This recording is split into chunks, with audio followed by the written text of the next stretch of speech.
अगर मैं सारे एनिमे फैंस से पूछूं कि सबसे हेटेड कैरेक्टर कौन सा है तो सब लोग बोलेंगे साकुरा द डस्टबिन की रानी। लेकिन ये रानी तुम्हें प्यारी लगेगी गो को देखने के बाद में। गो खुद को प्रो समझता है पोकेबॉल फेंक कर, लेकिन ये है काफी लो बंदा। मतलब भाई एस की जिंदगी में वायरस की तरह घुस गया। इसको देख के लगता है कि जियोवानी भी शरीफ मानुस है। लेकिन कोई ना, बात करते हैं कि लोग गो को इतना ज्यादा हेट क्यों करते हैं। काफी सारी वजह है, तुमको एक पता होगी, दो पता होगी, मैं तुम्हें 20 वजह बताएगा कि गो इतना हेटेड कैरेक्टर कैसे बना। पॉपकॉर्न लेके आ जाओ, चलो इसका रोस्ट भी करते हैं साथ में। सबसे पहला रीजन कि इसने सारे के सारे स्टार्टर पोकेमोन को बदल लिया। पोकेमोन के पूरे 25 साल के सफर में इस हर एक रीजन में मिनिमम एक स्टार्टर तो पकड़ता ही पकड़ता है। कंपल्सरी मैंडेटरी है कि इसको एक स्टार्टर मिलेगा ही मिलेगा। एंड जब गलार रीजन के स्टार्टर इंट्रोड्यूस हुए, स्कोर बनी सोबल, ग्रू की पोकेमोन लोग बावले हो गए। लोग बोलने लगे इस तो ग्रू की पकड़ेगा, पर्सनैलिटी मैच करती है। नाना स्कोर भी नहीं पकड़ेगा, fire type open the jet. कुछ बोले सोबल पकड़ेगा यार, ग्रिंजा जैसा वाइब आएगा। लेकिन गो ने इन सारी उम्मीदों पे मुंह ही दिया बे। मतलब भाई इसने सारे के सारे स्टार्टर पोकेमोन को इस किस्म से ही चुरा लिए। एंड इसी कारण की वजह से लोगों ने बोला ये बंदा सही नहीं लग रहा है, इसके इरादे सही नहीं है, ये एस को रिप्लेस करना चाहता है। दैट्स व्हाई पहला रीजन है कि इसने सारे स्टार्टर पोकेमोन को पकड़ लिया। नंबर 2, इमोशनल बॉन्ड बन ही नहीं पाया। मतलब भाई यार एक फ्रेंडशिप में होता है ना, ब्रोक को देखे लगता है वाह भाई क्या फ्रेंड है, मिस्टी को देखे लगता है भाई गुस्सा करती है लेकिन प्यार भी करती है। तो यार भाई लेकिन इसमें गो में वो बात ही नहीं थी, लिटरली कुछ भी कनेक्शन नहीं था। बस लूगिया के ऊपर मिले एंड दोनों फ्रेंड बन गए। भाई मजा नहीं आया इसको देखकर।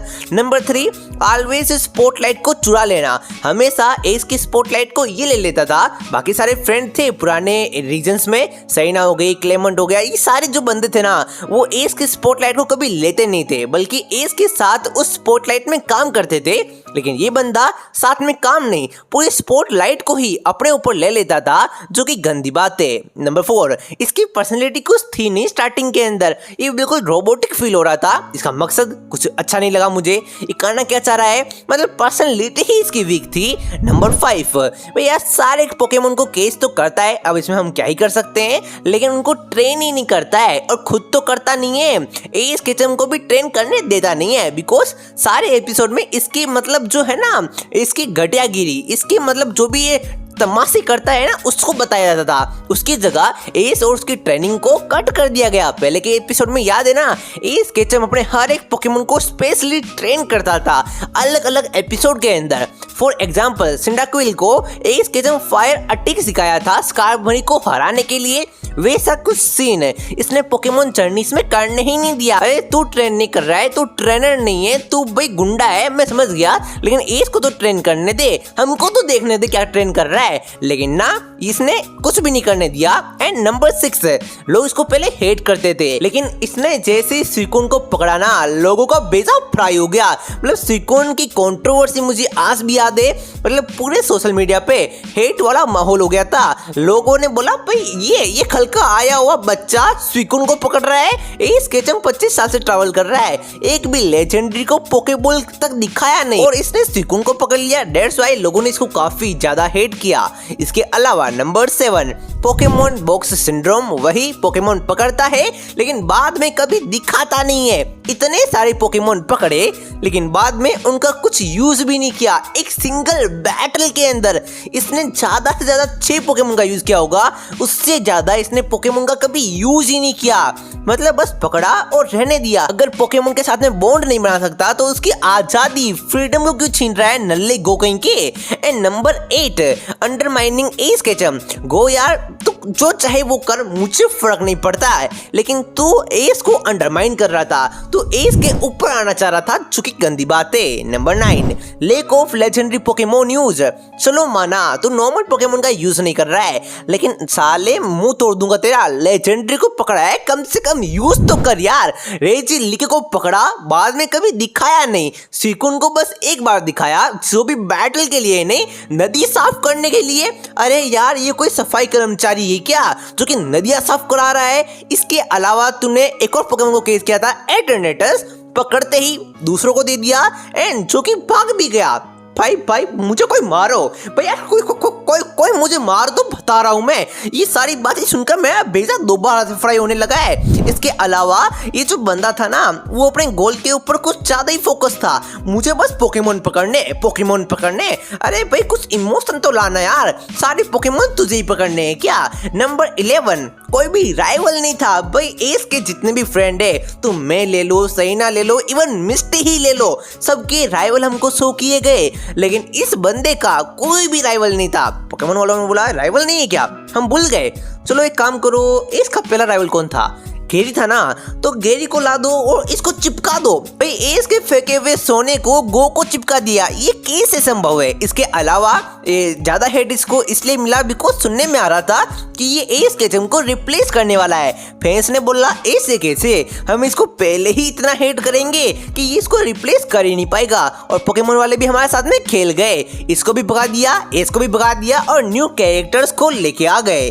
इसके अलावा नंबर 13, इसका कैरेक्टर डेवलपमेंट पहले काफी स्लो था, एंडिंग में इतना ज्यादा फास्ट कर दिया कि फ्लैश भी इसके कैरेक्टर डेवलपमेंट को देख नहीं पाया। नंबर 14, इसके अंदर कोई ह्यूमर नहीं था, चार्म नहीं था, कोई यार एक रनिंग जोक नहीं था, जैसे कि क्लेमेंट भाई क्या बंदा था, ब्रो क्या बंदा था, लेकिन ये बंदा ही नहीं था। एंड नंबर 15 पे आता है कि यार ये इसका कोई मोटिवेशन नहीं था गोल के पीछे। मतलब भाई इसको म्यू क्यों चाहिए, म्यू तो चाहिए, सारे पोकेमोन के क्यों पीछे पड़ा हुआ है। इसका कहना है कि यार सारे पोकेमोन के अंदर म्यू का डीएनए है, दैट्स व्हाई मैं सारे पोकेमोन को पकड़ना चाहता है। अरे भाई कुछ लॉजिक है, कुछ सेंस है। ये तो वही बात है, तुम्हें एक क्रश पसंद है, तुम क्रश से शादी करना चाहते हो, लेकिन उससे पहले तुम उसकी सारी बहनों से शादी करोगे बिकॉज उनका डीएनए सेम है। ये कुछ लॉजिक नहीं हुआ। तुझे म्यू चाहिए तो म्यू के पीछे पड़ना यार, बाकी सारे पोकेमोन ने तेरा क्या बिगाड़ा है, उनको तो चैन से जीने दे साले, बता रहा हूं मैं। इसके अलावा नंबर 16, प्लॉट आर्मर काफी ज्यादा था। लोग बोलते थे कि ये इसके पास प्लॉट आर्मर है, लेकिन इसके पास प्लॉट आर्मर का भी आर्मर है, इसके पास प्लॉट डिफेंस है, बता रहा हूं मैं। मतलब भाई इतने लेजेंडरी पोकेमोन इसके पास आसानी से आ जाते हैं। सिकोन खुद इसके पास आ गया, रेजिलिकी इतनी आसानी से आ गया, और एटरनेटस के बारे में पूछो मत, पूछोगे मुझे गुस्सा आ जाएगा, बता रहा है मैं। इसके अलावा इसका स्क्रीन प्रेजेंस भी काफी वीक है। नंबर 14 ये है कि इसको स्क्रीन पर देखने में वो मजा नहीं आता है। जब भी स्क्रीन पे आता था लगता था अबे यार कब जाएगा ये, मतलब भाई जा रे इसको आने दे, दैट्स व्हाई इसका स्क्रीन प्रेजेंस काफी ज्यादा खराब है। नंबर 18 पे फैन फेवरेट पोकेमोन को ये कैच कर लेता था, इन शॉर्ट एस केचम से स्टील कर लेता था। फ्लाइगोन एरोडोक्टिल पोकेमोन जो कि एस के पास आसानी से आ सकते थे, फैंस की डिमांड थी, लेकिन ये नल्ले ने फ्लाइगोन को चुरा लिया, एरोडोक्टिल को चुरा लिया। भाई क्या क्या चुराया मुझे याद नहीं आ रहा है, बिकॉज ये चोर ने काफी चीजें चुराई है, बता रहा है मैं। इसके अलावा नंबर 19 भाई यार इसकी सबसे बड़ी गलती में से एक गलती ये भी है कि यार इसने वर्ल्ड चैंपियनशिप के ऊपर फोकस आने ही नहीं दिया।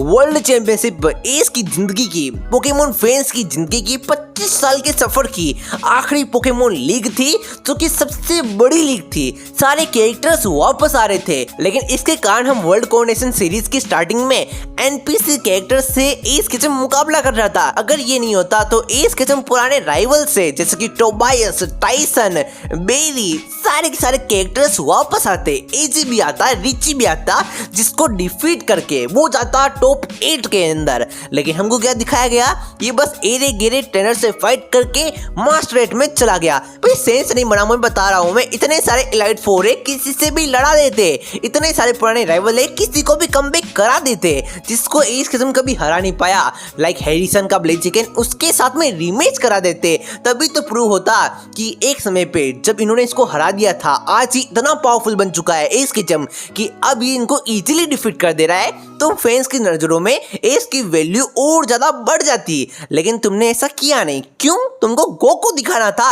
अबे यार मेरा दिमाग खराब हो जा रहा है, बता रहा हूँ मैं, आज गुस्से में आ जाता हूँ। मुझे ऐसे टॉपिक के ऊपर वीडियो बनाने ही नहीं चाहिए जिसको देखकर मेरा भेजा ही फ्राई हो जाए। इसके अलावा सबसे आखिरी पॉइंट है, एस केचम के साथ में केमिस्ट्री ही बेकार थी यार। सैना को देखो ना, उसकी केमिस्ट्री क्या, उनकी तो बायोलॉजी भी अच्छी थी, लेकिन गो भाई कैसा बंदा है यार, इसके साथ देखने में मजा नहीं आता है। एक पहली बार पोकेमोन डुओ को दिखाया जा रहा था, कुछ एक फीमेल कैरेक्टर रखते जिसको एस के ऊपर क्रश होता लाइक सरीना, भाई देखने में मजा आता यार। यार हम पूकी फैंस को क्या चाहिए, बस एक लव स्टोरी चाहिए। तुमने लव स्टोरी दी, लेकिन तुमने ये क्या लव स्टोरी दे दी बे, हमको गो और एस की लव स्टोरी नहीं। एक फीमेल कैरेक्टर, एक क्यूटी लड़की को दिखाते, एक क्यूटी पोकी गर्ल को दिखाते, एक मस्त मजा आ जाता यार। लेकिन ना, तुमने दिखाया नहीं, इस गो को दिखाया। वैसे ये थे 20 रीजन जिसके कारण फैंस गो को हेट करते हैं।